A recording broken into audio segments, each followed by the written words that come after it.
it's time to sit back and relax with your favorite drink. And listen.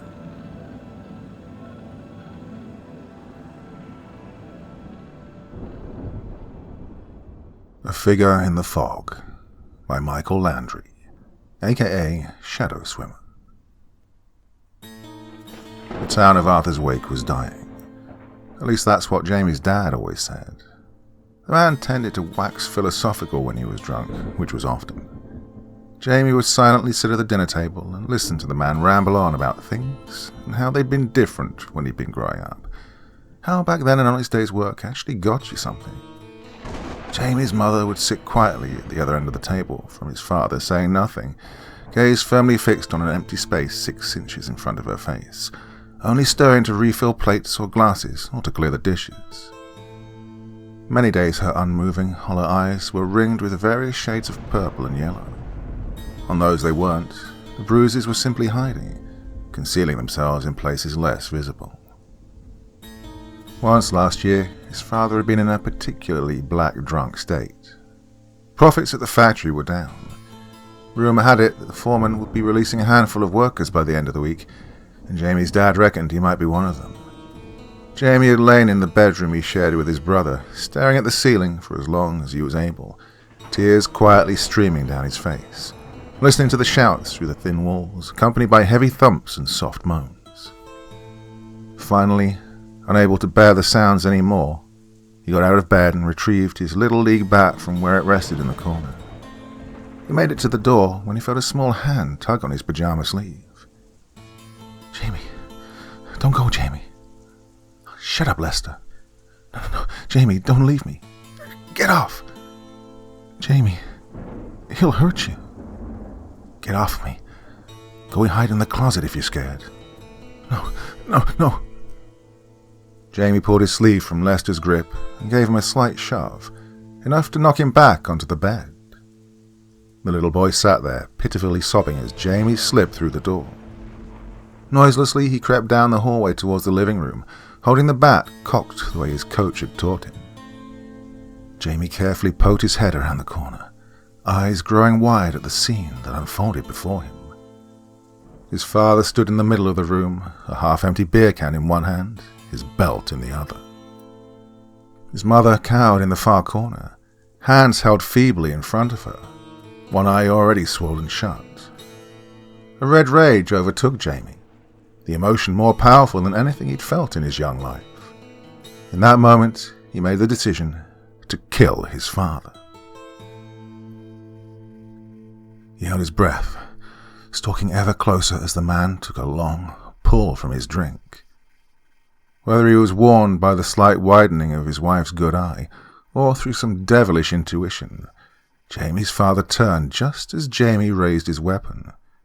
Screaming in anger and frustration, Jamie swung as hard as he could, only to have the bat plucked from his hands as easily as a child pulling the wings off a fly. "You little shit." The slap hit Jamie hard enough to see stars, his head snapping backwards, and he stumbled against the wall. The next blow crushed the air from his chest, and he crumpled to the ground, gasping for breath. "Think you're man enough to take a swing at me, huh?" Jamie tasted blood and heard a dull crack when his father kicked him in the ribs. He curled into a ball as the blows continued to fall. "See how you like a taste of your own medicine, boy." Jamie raised his arm to defend himself as the bat came down, smashing against his forearm. He screamed as he felt the bone snap. "Don't, huh? Well, we're just getting started." Jamie's eyes widened in terror as his father raised the bat above his head, ready to deliver a crushing blow. But suddenly, his mother was there, pinning Jamie to the ground, shielding him with her own body. "Frank, you fucking animal. He's your own son." "Get out of the way, whore. The boy's gonna learn." "You're gonna have to kill me first. Go ahead and do it.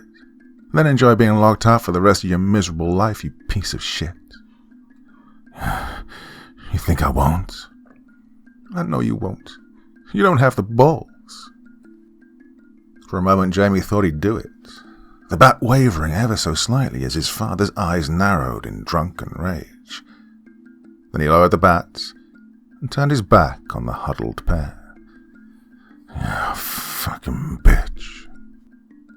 He walked across the room to where the television blared loudly and dropped into an easy chair, tossing the bat into the corner. His mother slowly got to her feet. "He needs to go to the hospital, Frank." "Then fucking take him." She helped Jamie up. "Get yourself to the car and lock yourself in, baby. I'll get your brother and meet you there." They drove to the hospital in silence, save for Lester's quiet sniffles from the back seat. Jamie's arm had to be set and put in a cast.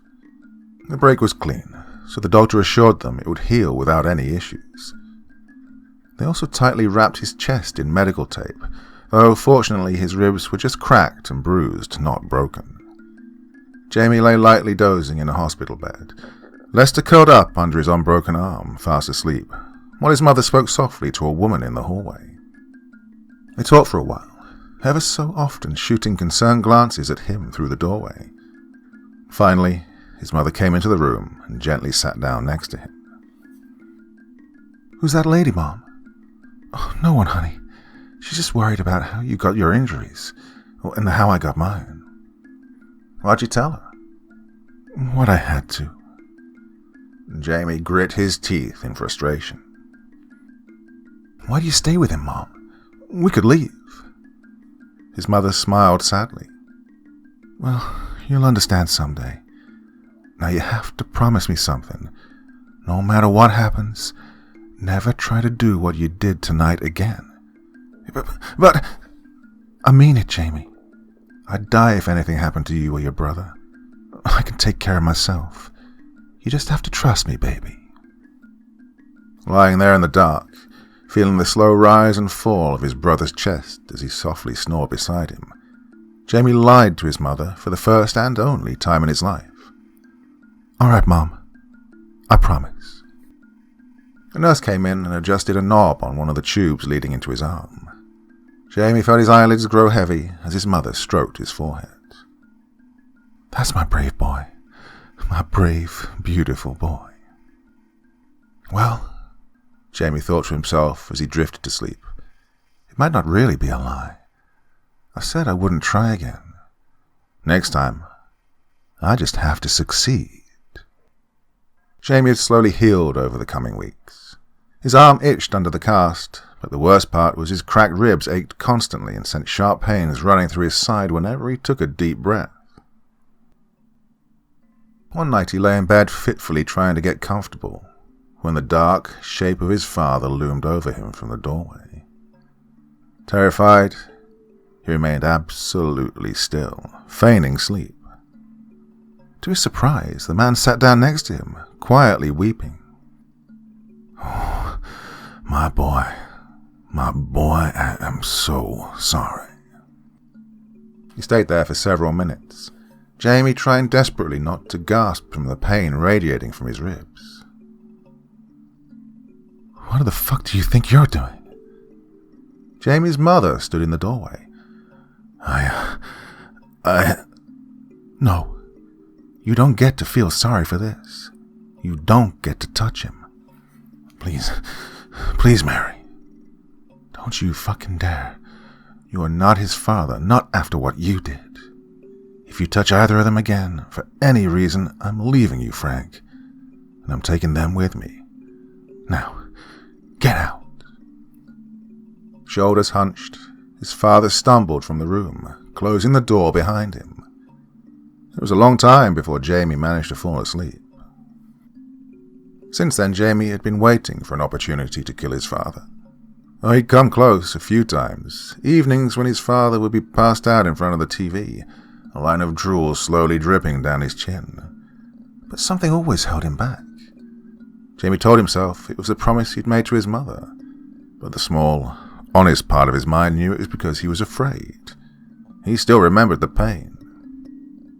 And for his father's part, he hadn't touched Jamie or Lester since that night. It probably helped that somehow he'd managed to avoid the layoffs at the factory. Well, certainly he still got drunk regularly, and on many occasions would slap his wife around. But things never got quite as bad as that time, and there was less shouting involved now. The abuse had become almost a casual action, done out of reflex rather than emotion. Jamie's anger had cooled from the burning rage it was when he made the decision to kill his father, to a low, calculating heat. He was patient, and he watched, knowing that someday he would have his moment. Until then, Jamie spent his evenings numbly sitting at the dinner table, listening to his drunk of a father go on about the good old days. Lester at least seemed to be oblivious to the dark undercurrents in the house. Even now the 8-year-old was making faces across the table at Jamie, trying to get him to laugh. Jamie thought about trying to kick him under the table, but decided not to. He didn't want to draw attention to himself. This town's going to hell, I tell you. His father spoke between bites of a roast. Unemployment through the roof. Homeless bums passed out on every other street corner.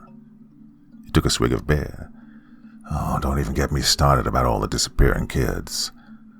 That little Fontaine girl's the latest one, last week. Her dad stopped by the factory today, out of his goddamn mind. Jamie felt a hollow pit appear in his stomach as his mind registered what his father had just said. He spoke up, without thinking. What? Morgan's missing? Huh? His father frowned. Oh, not Morgan, the other one. The sister, Claire. Relief washed over Jamie, quickly followed by shame. He'd known Morgana Fontaine for years.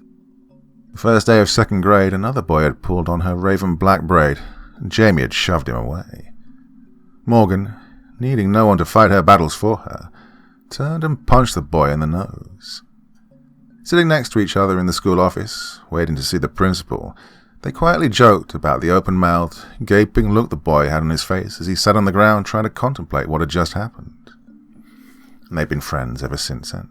For the last year or so, Jamie had felt his feelings toward her changing towards something deeper than friendship. Her sister Claire was about the same age as Lester. Jamie knew the girl, certainly. He often walked the sisters home after school, with Lester dragging his feet behind them, but Jamie was really only there to spend time with Morgan. The emotions he felt about her weren't well defined as of yet, but something in his stomach had heaved in the brief moment he thought she was missing. His relief that she wasn't was offset by the knowledge that she would surely be devastated by Claire's disappearance. Neither girl had been in school for the last 2 days, and this explained why. Mom, may I be excused, please? She hadn't finished her nod before Jamie was halfway out of the door. The Fontaine's house was only a few streets down, and he could be there in minutes. He meant to go see Morgan before now, but the thought of the dark looks her mother always gave him whenever he walked the girls home had warded him off from showing up uninvited. Back before dark, boy, his father yelled after him. Oh, you'll be the next one on the side of a milk carton. He'd gone 3 blocks when he heard a high-pitched voice calling his name from behind him. Jamie! Jamie, wait for me! He turned and saw Lester running as fast as his legs would carry him. Jamie stopped and waited for him to catch up. He arrived, panting, hands on his knees, trying to catch his breath. Jamie frowned. What do you think you're doing, Sprout? Mom said I could go with you. Claire's my friend, too. Yeah, well, maybe I don't feel like having you tag along. Mom said I had to stick with you. If you didn't want me to come, you had to walk me back home. Jamie ground his teeth. Fine, but you stay right with me and do what I say, got it? Lester nodded seriously. Right, first things first. Keep your mouth shut. But what'd I just say? Mouth shut or I walk you home. It won't take that long to drop you off. Lester grudgingly nodded again, his excitement about being allowed to come somewhat tempered. Good. Now, let's go. They continued down the street and made the turn into Blackwood Drive, reaching the Fontaines a few minutes later. Walking up the steps with Lester close on his heels, Jamie knocked firmly on the door. Half turning back towards the road as he waited, Jamie's eyes fell on the dilapidated building a little farther down the street, as they often did when he walked Morgan home. It must have been really something back in its day, what with its massive stone walls and windows, enormous garden and high iron fence. But the wicker house had been abandoned for more than 40 years now. The walls were dirty and the windows broken, the garden so overgrown it more closely resembled a jungle, and the fence was mottled with rust. The wicked spikes jutting on top of the posts still looked plenty sharp, though. Jamie felt an involuntary shiver crawl down his spine. People said the place was haunted, and it was easy to see why, even in the daylight. Quick steps approached from inside the house, and Jamie turned back just as the door swung open. Mrs. Fontaine stood there, a tissue held in one hand and her eyes tinged with red. It was obvious she'd been crying. "Good evening, Mrs. Fontaine. We heard about Claire. We were just hoping we could see Morgana." Jamie always was careful to use Morgan's full name around her mother. Morgan hated it, but her mother was especially particular in that regard. "We're, terribly sorry about what's happened." Lester nodded solemnly next to him, so far continuing to obey the order to keep his mouth shut. For a moment, Jamie was afraid the woman would slam the door in their faces and send them packing, but then she bent over and swept both of them up in a hug. Of course, boys, come in. It's a trying time, and Morgana needs her friends to help her through this. She's upstairs." "Thank you, ma'am." Lester followed closely as Jamie went up the stairs and down the hallway to Morgan's room. He knocked lightly and waited a moment. All was quiet. He knocked again and called softly through the door. "Morgan? It's Jamie. I've got Lester with me. We came to see you." There was a moment of silence before she answered. "Go away, Jamie." Her response from within was muffled through the door. "I don't want to see anyone." "Oh, come on, don't be like that. Even your mom said we should come up. And you know how she usually feels about me even standing out on your porch." "Please, Morgan," Lester piped up from beside him. "We heard about Claire. My daddy told us she's missing. We just want to make sure you're okay." Jamie glared down at his brother and briefly considered tweaking him on the ear before he heard movement on the other side of the door.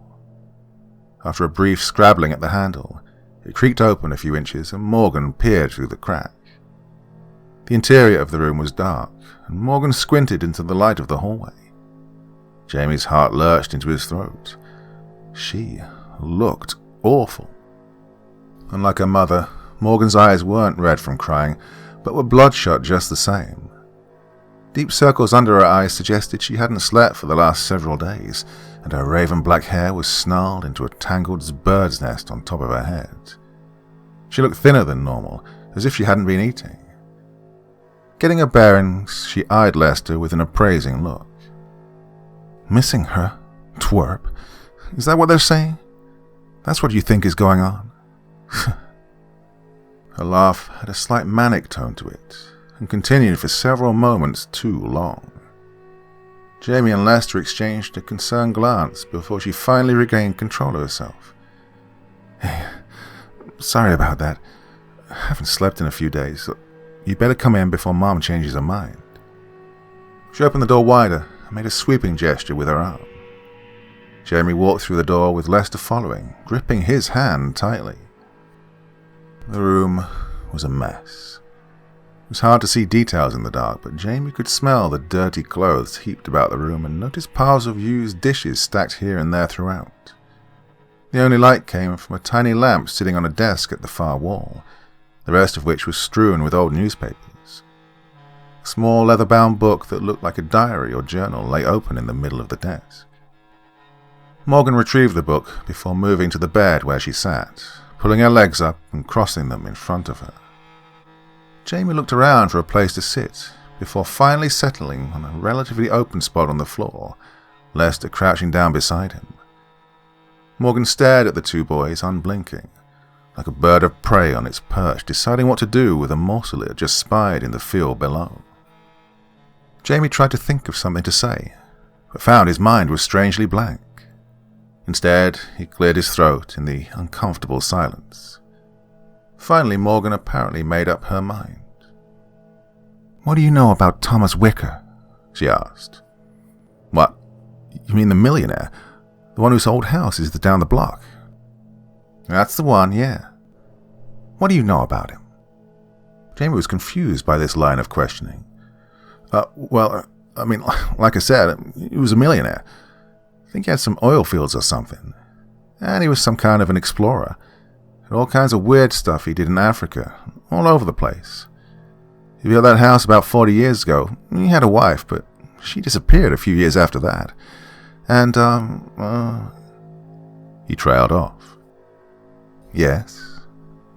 Her face remained blank but conveyed an air of expectation. "He killed himself," Lester whispered softly.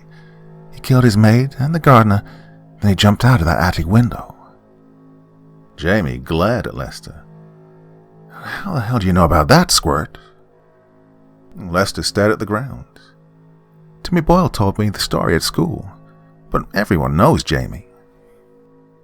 Morgan's lips curved slightly up into a smile. There was no warmth in it. "That's right. Everyone knows. And everyone's wrong." She chuckled then, slightly patting the book in her lap. "This book, it has the truth. And let me tell you, boys, in this case the truth is a whole hell of a lot stranger than fiction." Jamie eyed the book skeptically. "Oh yeah? What is that thing anyway?" "This old thing?" Morgan's tone was playful, but her eyes were deadly serious. "Why, nothing less than the journal of Thomas Wicker." It took Jamie half an hour to page through the journal. He didn't read it in depth, other than a few passages Morgan had specially marked, Lester trying to lean over his shoulder the whole time. Finally, he reached the end. "Where did you find this thing?" "Where do you think? In that fucking house, buried under piles of papers up in the attic." "You went in there? Morgan, you must be crazier than he was. There's no way the stuff in this book is true. Wicker must have been insane. I mean, he was insane, remember? He killed those people who worked for him, and then he killed himself. The stuff he wrote in here is the rambling of a lunatic." Morgan scowled at him. "Yeah. How stupid do you think I am, seriously, that I'm just going to believe something that's written in an old book?" Jamie frowned. "What are you talking about? I mean, you've got more?" She rolled her eyes and got up from the bed, moving towards the desk. "Loads more. The police report from the night Wicker killed himself. News articles about his so-called wife before she mysteriously vanished. Oh, and stories. Tons and tons of stories from people claiming to have seen her after she disappeared." "Yeah, but that's nothing. Just ghost stories to frighten kids." He stopped as he saw her eyes threaten to overflow with tears. Angrily, she wiped them away. "That's what I thought too, at first. But then..." Her voice broke into a sob. Whispering, she spoke, almost to herself, her gaze fixed straight ahead, eyes staring at nothing. "It was just a dare. It was a stupid dare." Jamie felt like he'd been hit in the gut, his breath short, like the time his father had cracked his ribs. "Morgan, what did you do?" She turned to look at him. The tears had come back, and this time they ran down her face. "Oh God, Jamie, I think I killed my sister." Jamie felt the world start to spin. Morgan took a couple of moments to compose herself, and then she began. "We'd grown up listening to the stories, you know. I mean, everyone had. You'd think that maybe living down the street from the house, we'd eventually get used to it, but, well, I never did. I could never look at it without getting creeped out. I hate being scared. So finally, a couple of weeks ago, I decided to do something about it." The breath hitched in her throat before she went on. "I didn't tell you, or anyone else at school, because I was afraid you'd make fun of me. Well, this just sort of became my pet project. I started at the library. Went through all the old records they had to find out everything I could about the house. Well, there's a lot. I mean, more than a lot. Wicker was basically the closest thing this town had to a celebrity back in the day, so the newspapers carried the story for weeks after he died. Hit it from every angle. The one thing they had absolutely no information on was his wife. She moved over to the desk and picked up one of the old newspapers. The only hard evidence I could find to show that she even existed for sure was this article here. She passed the paper to Jamie. The top article on the page was devoted to the Lady Wicker, recounting stories and speculations that various people around town had made about her. It was accompanied by a picture of the second story of the house, in much better condition than it currently stood, and Jamie could see the fuzzy image of a woman standing in the window, the only detail a surprising sharpness of her eyes. Finally, I got all I could out of the papers. For the amount of stories they ran after Wicker's death, they had surprisingly little actual information about him. So last week I decided I'd go inside and see if I could find anything. I figured maybe once I saw what was in there, I'd be less scared. Claire insisted on going with me. You know how little siblings are.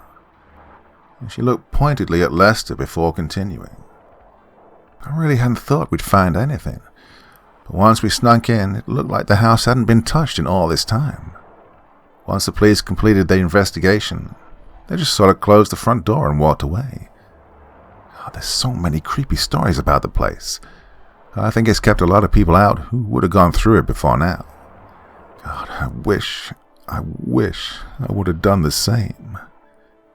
She sighed. There's still a whole bunch of weird stuff in there. Masks and statues and all sorts of things. The room the picture in the paper shows as Mrs. Wicker's has these symbols scrawled all over the walls. Eventually, we made our way up to the attic. The house is all run down and some of the stairs were pretty rotten, but the ladder leading up to the attic was still there. I thought if I saw where he killed himself, that'd be enough to cure me of my fear. So, we went up and poked around. That's where I found this. She tapped the journal. It was getting late, so we went back home. That's when I first started going through the book. Well, I thought the same thing you did, that Wicker must have been nuts. But the worst part was that my fear hadn't gone away. Just the opposite. All the stuff in the book made me even more afraid, even though a part of me was telling myself it had to be make-believe. Well, the next day I was talking to Claire about it. She laughed at me, said I was scared of a stupid empty house. I told her if she wasn't a scaredy cat, she should go spend an hour in Mrs. Wicker's old room at midnight. I think she was afraid, but she didn't want to admit it in front of me. You know how little siblings are. She looked at Lester again then. So last Saturday we snuck out again. That's the first day the fog really came in. We were practically on top of the house before I could see it. I offered to let Claire out of the deal, but she was insistent.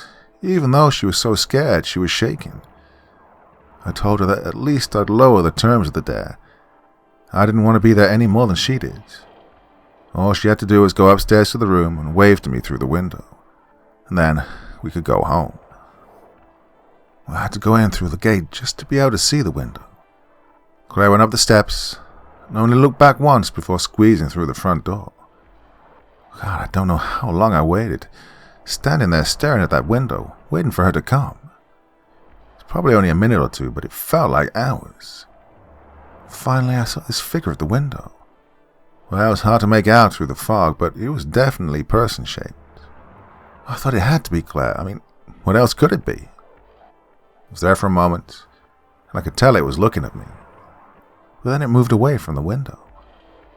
I think I must have been holding my breath, because I remember I let it out then, thinking that Claire would be back down in just a minute and we could leave. I'd kid her a little about not having the guts to wave to me, but in reality I was glad she was moving as quickly as she was. Well, those were the thoughts going through my head when I heard Claire calling me. I looked up, and there she was standing in the window, waving at me clear as day, even through the fog. She had this huge smile on her face, so proud of what she'd done. Morgan choked back a sob. She was just trying to impress me, the little idiot. But I couldn't be happy for her, 'cause I knew. She looked up at Jamie. I knew she wasn't alone in the house. I yelled at her to get down from there, to run. First she looked mad that I wasn't giving her the praise she'd expected. And then she looked scared. She had this terrified look on her little face when she finally backed away from the window. And that was the last time I saw her alive. God, I waited there, calling to her forever. I was scared that I was so loud I'd wake my parents down the street, but part of me hoped that would happen, that they'd come. Well, I should have gone in there after her, but I was just so scared. Her eyes were tearing up again now. My little sister was in trouble, and I was too big of a cow to do anything about it, Jamie. God, I must have stood there for 20 minutes just yelling her name. I never even heard anything from her. Not a scream, not a sound. Maybe if I'd heard something, knew for sure that something was happening, that would have spurred me to run in. But I didn't. I couldn't.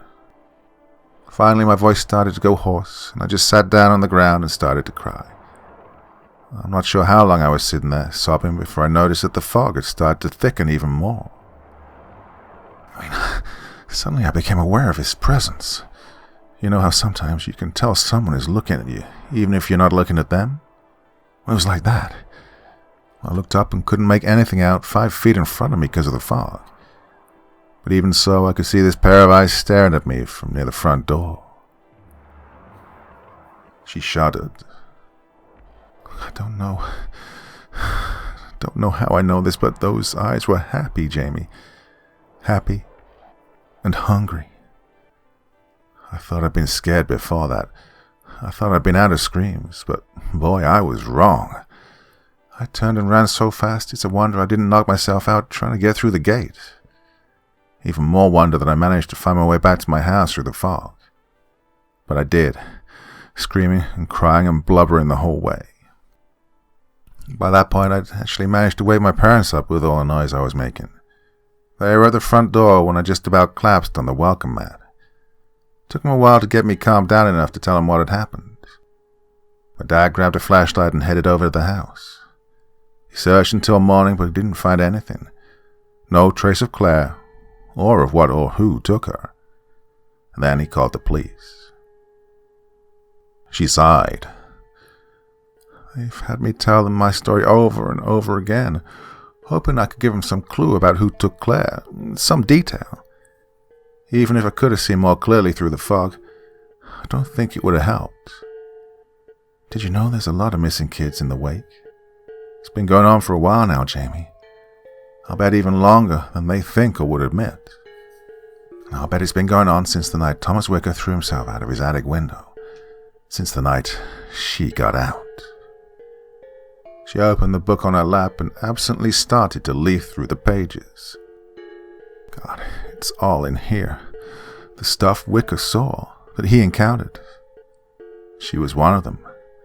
That thing everyone thought was his wife. He kept her locked away up there in that room so she'd never be free. But she got free. And Wicker decided he'd rather kill himself than face what he knew she'd do once she was. She paused, blankly staring at the book. Oh, now, hang on a second, Morgan, Jamie cut in. Nothing you saw proves anything that's in the book is true. I mean, I certainly believe that you saw someone in the house, and in all likelihood, they're the one that took Claire. But there's nothing about it other than those eyes that suggests there are ghosts or demons or whatever that are responsible for this. And that could have just been your mind playing tricks on you.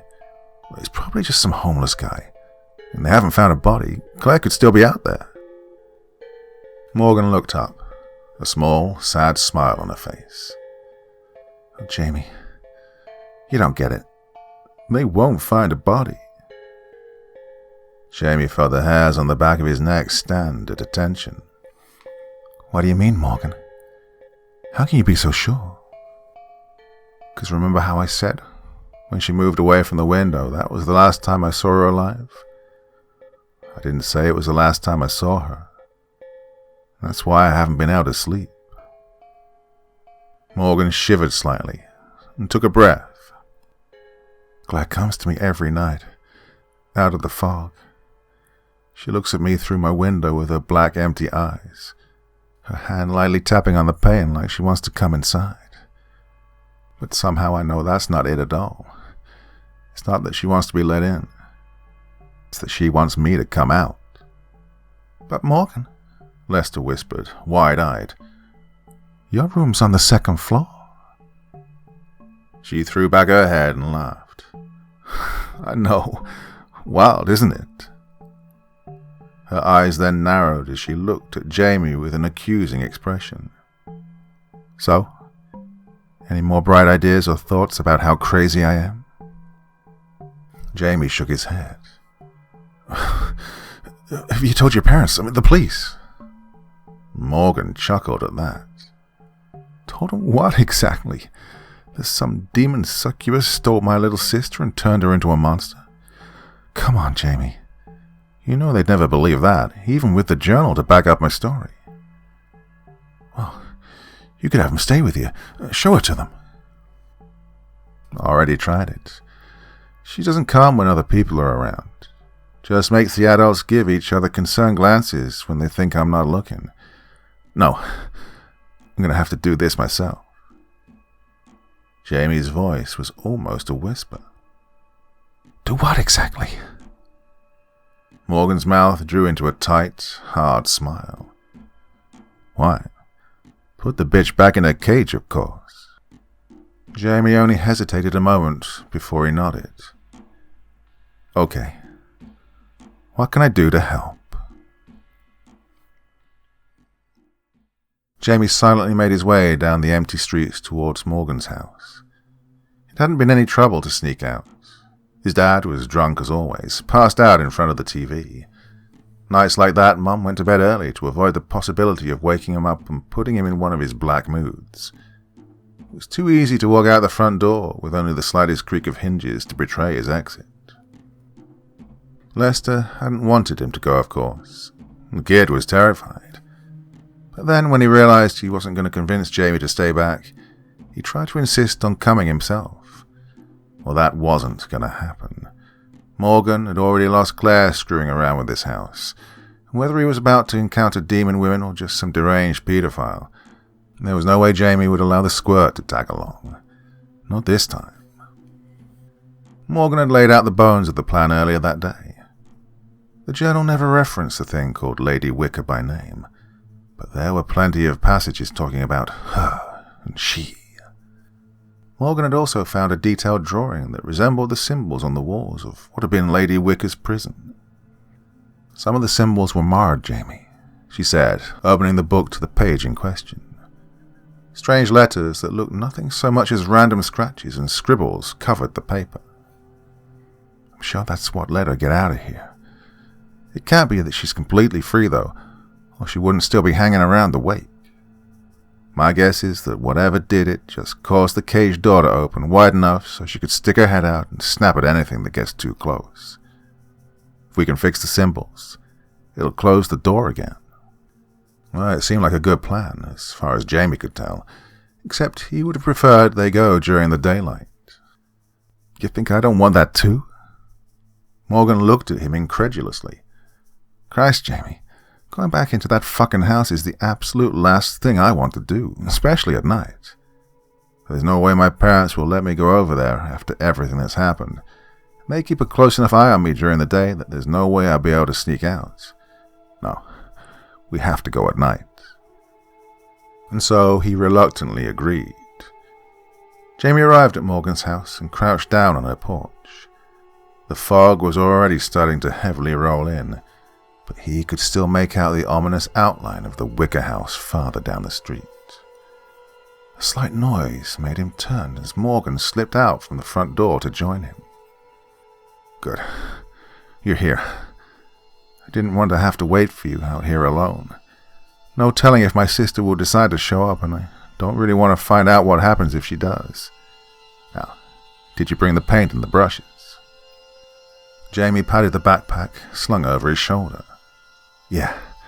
You have the journal? Morgan held it up along with a battery-powered flashlight. To help us see so we can draw the symbols. Let's go. I want to get this over with. In silence, the pair stepped into the fog. The heavy iron gate screamed loudly as Morgan pushed it open far enough for them to squeeze through. Looking up, Jamie realized this was the closest he'd ever been to the wicker house. The structure squatted like an insect, the gaze of its paneless windows radiating malevolence as tendrils of fog curled and wrapped around its eaves. Its empty gaze seemed to follow them as they made their way up the overgrown path and slipped through the front door. Once inside, Morgan switched on the flashlight, the white beam slicing through the otherwise pitch-black darkness. She played the light around a bit to orient herself in the gloom, and Jamie could see what she'd said about the house was true. The place looked as if it hadn't been touched in the 40 years it had stood empty. Finding the staircase with the light, Morgan slowly moved up to the second floor, Jamie following closely on her heels, carefully avoiding the rotten steps. The top of the stairwell opened to a long hallway. The door at the far end cracked slightly open. Morgan fixed her light on the opening. "That's the one," she whispered in Jamie's ear. "Come on." He shivered, but didn't know if it was from the fear or from her closeness, the tingle of her breath on his skin.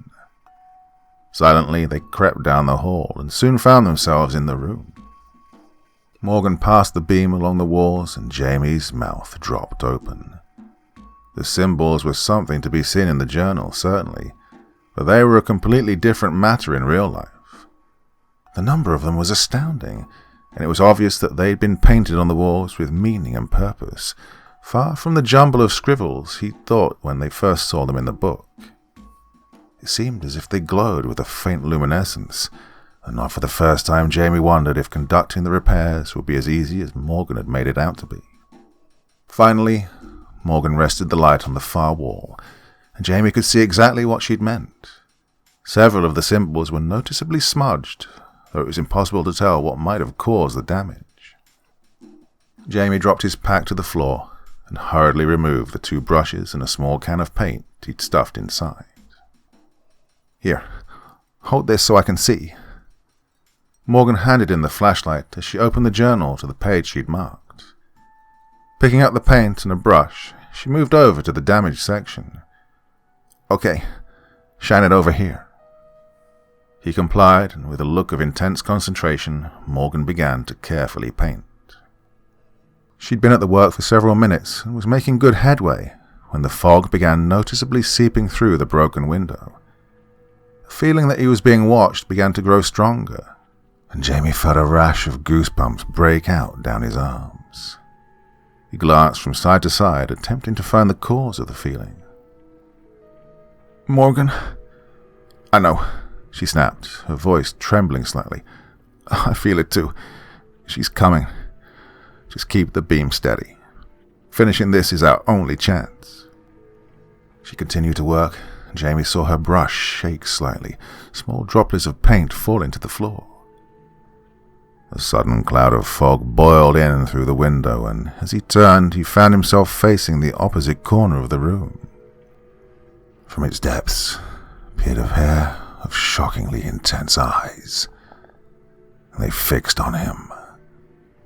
The gaze immediately locked his own, and in a moment Jamie felt his will drain away. The flashlight fell heavily to the floor at his feet.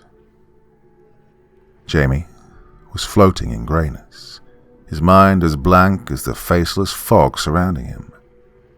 He couldn't remember where he was or what he'd been doing, but some part of him thought it might have been important. "Jamie!" At the edge of his consciousness, he could barely make out a voice calling his name. What could they possibly want? His mind, content to remain in limbo, rejected the summons. "Jamie!" This time his name was accompanied by a sharp pain, jolting him out of the hazy dreams he'd been wallowing in. In an instant, he was back to himself. Lester stood in front of him, tears streaming from his eyes, a line of snot running down his nose as he sobbed, his hand held back for another slap. Jamie caught the boy's hand as it flew forward. "Whoa, easy, bud. I'm here. His gaze fell on Morgan. The flashlight had fallen so that the beam bled over where she was lying on the ground, twitching violently. Her eyes rolled back in her head so only the whites were visible. He grabbed the light and rushed to her side, trying to hold her head steady. Morgan, come on, wake up. Jamie? Lester was tugging at his shoulder. Damn it, Lester, what? His eyes moved up and his voice failed him. The fog continued to fill the room, but even through the thick screen of white he could see the ring of children around them. They stood shoulder to shoulder, their expressions blank, their eyes black. Twisting with Lester clutching his arm, he shone the beam about the room to see that they were completely surrounded. When the light reached the front of the room, it fell upon a figure lost in the fog, save for the same intense pair of eyes that almost completely bewitched him before. As the boys watched, the lines of the figure seemed to coalesce and solidify until finally a woman appeared before them, as if by magic. Dressed all in white, she was beautiful. Her hair a black, even darker than Morgan's, her skin as pale as new fallen snow. Her lips were blood red and drawn up in a cruel, knowing smile. Her eyes were the same as before, twin stars that had seemed to draw Jamie into them with a supernatural attraction, their message one of unspeakable pleasure and pain. Jamie shuddered. At his side, Lester was crying, the words falling out of him. Jamie, I'm sorry, but I had to come. I just had to. And then you wouldn't wake up, and the kids were standing around us, and... Lester, shut up, Jamie snapped. Remember what I said earlier? If you tag along, you have to keep your mouth shut. The boy quieted as Jamie slowly eased his left arm, holding the flashlight under Morgan's back. The girl had stopped convulsing, but her eyes were closed and her breath was quick and shallow. Now! Jamie reached for his pack and slipped his other hand inside. When I tell you to run, I want you to run downstairs, out the door, and back home as fast as you can. Got it? He gripped the small bottle concealed inside the pack. Ready? Run! In one motion, Jamie flipped the cap of the bottle and whipped his hand out of the pack in a semicircle, spraying liquid all around him. He'd taken the bottle of holy water from his mother's nightstand, but since his comic book said it sometimes worked for ghosts, had added a couple of tablespoons of salt to the mix. Whether it was the saline or the blessed water, something made the woman and her hideous charges draw back, hissing, arms raised protectively. Jerking to his feet, Jamie awkwardly picked Morgan up in his arms and stumbled through the door, running down the hallway as fast as he could, Lester dogging his heels. He just reached the bottom of the stairs, the entryway beckoning open wide before them, when he heard a crash and a scream. Turning back, he shone the flashlight on his brother.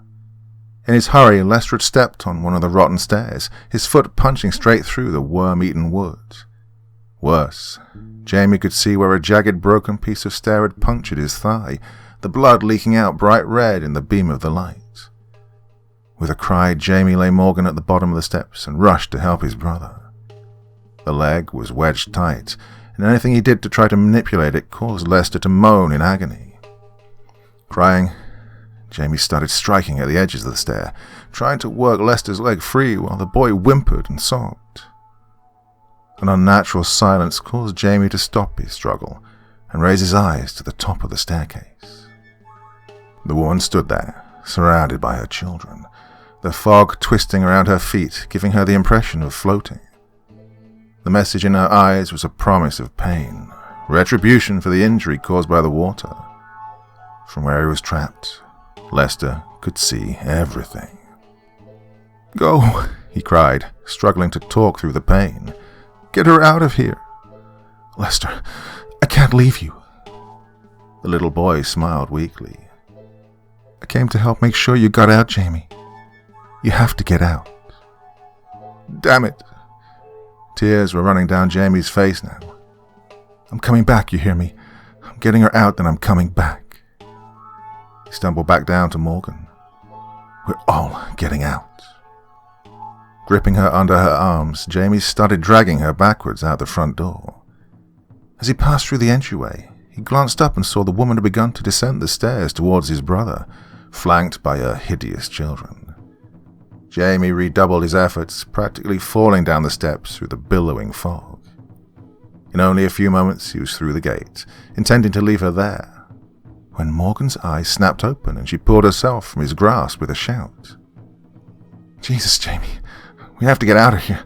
I was wrong, so wrong. God, she was in my mind. She wants to use me." She clutched Jamie's sleeve. "We need to get as far away from here as we can." Jamie shook his head. "I can't leave. Lester's in there. He's the only reason we got this far. I have to go back for him." Tears began to roll down Morgan's cheeks. "Jamie, you don't understand. I can't go back in there. If she uses me the way she wants, it'll mean terrible, terrible things. For all of us, for the world." Jamie smiled sadly. "I know, and I'm not asking you to, but he's my brother." He stooped down and kissed her lightly on the forehead. "I love you, Morgan. I just wanted to make sure you knew that." No, Jamie, please, don't go, please." He stood, and Morgan tried to clutch his arm, but he gently pulled away. "I'm sorry," he said. "Goodbye." And with that he turned and walked away, his shape gradually dimming in the white cloud until he was gone. Morgan collapsed on the sidewalk, her sobs the only sound breaking the silence. The wicker house watched, content in her misery, until it too was swallowed by the fog. Frank Lawrence was drunk, as he often was, more so now than he'd ever been before. Since he'd been fired from the factory, he only had time, and as far as he was concerned, there was no better way to spend time than to drink, especially lately. He took a swig from the 40 wrapped in a brown paper bag held in his hand. Mary was gone. She left shortly after Jamie and Lester had disappeared, he supposed, been taken. She'd accused him of all sorts of things, even suggesting he had a hand in their disappearance. Frank took it all, privately resenting the injustice, but knowing on some level that he deserved all that and more. Maybe he wasn't guilty of everything she tried to stick on him, but God knew he had plenty of sins. He'd never said any differently. Still, he knew he hadn't had anything to do with the boys going missing. Christ, didn't she know he loved them? It was the drink that made him lash out, and the stress he was under to provide for a family that made him drink. Hadn't he cut back after that time he'd hurt Jamie? It was too much to ask to give it up completely. No pleasing her. And hadn't he treated her well? Kept a roof over their heads, food on the table? Sure, he may have taken a swing at her every now and then, but lots of husbands did. Nobody's perfect. And he never hit the boys, well, not after that time. He wandered down Blackwood Drive and found himself standing in front of the broken-down house near where they'd found the Fontaine girl. She'd been out of her mind, shaking and screaming and crying. When they finally got her to calm down, she'd been talking crazy. Women in white, ghost children, absolute lunacy. And somehow his boys were mixed up in the middle of it. They'd searched the house looking for them and found Jamie's backpack in one of the rooms upstairs. Morgan insisted there'd been some old journal she'd had with her. There was no sign of that. Probably just another figment of her imagination. The symbols in the room were sure odd, but for the life of him, Frank couldn't figure out what made the girl try to cover them up. It was obvious there was a decent-sized portion of the wall that had been recently painted over, the paint and brushes still wet where they lay. Oof, the place gave him the creeps. He took another slug of booze. Fucking place. Should probably be burnt to the ground. His boys missing, the girl's system missing. And now he'd heard the Fontaines had packed the girl off to some loony bin somewhere. Couldn't get her to tell a straight story. Out of her goddamn mind. Hell, for all Frank knew, she'd had something to do with Jamie and Lester disappearing. Yeah, no probably about it. Someone should definitely burn this place.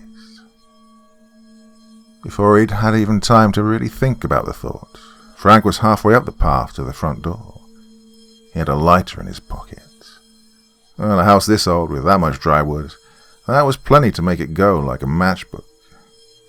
He stopped at the foot of the stairs, fumbling for his lighter, not noticing the viscous fog that had begun creeping about him. By the time he looked up, lighter in hand, the world was completely white.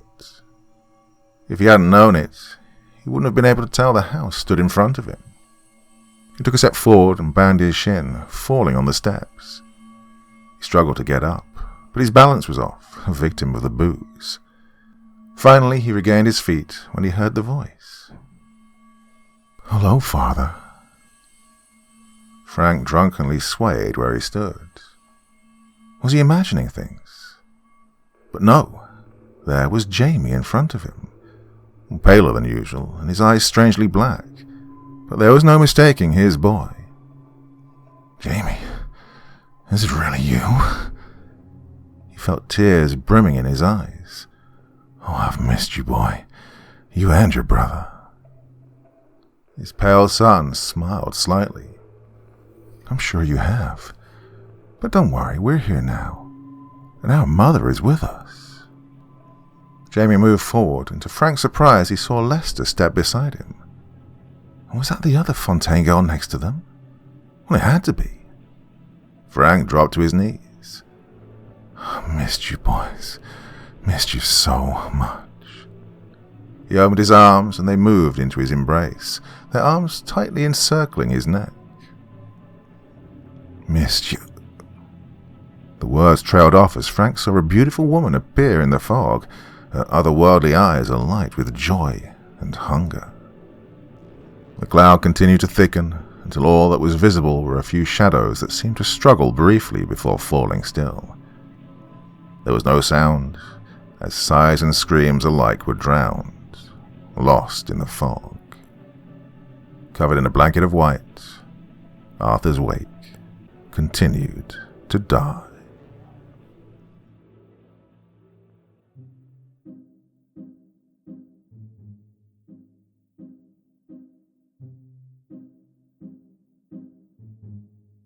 Wow, what a story that was. Shadow Swimmer, an incredible talent.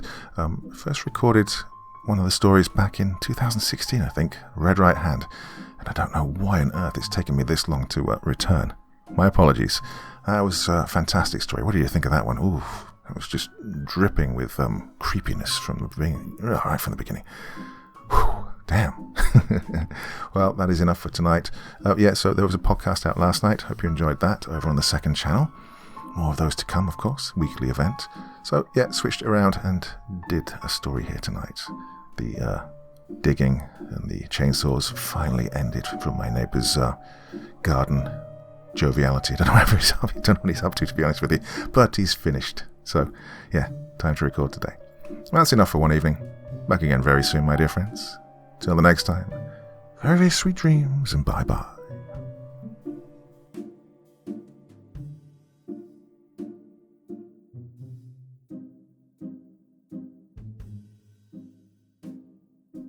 Thank you so much for taking the time to listen to this story today. Really means a lot to me and to the author of the story, of course. Well, if you want to know more about me, I'm pretty much everywhere on social media. You can find me on Facebook, Twitter, Instagram. You can download my music on SoundCloud. I've got a Patreon if you feel like. Throw me $1 or $2. Very much appreciated. And of course, on Reddit, I have a place where you can leave stories if you want me to read one that you've written. Well, hoping to see you all again very soon. Till then, sweet dreams, and bye-bye.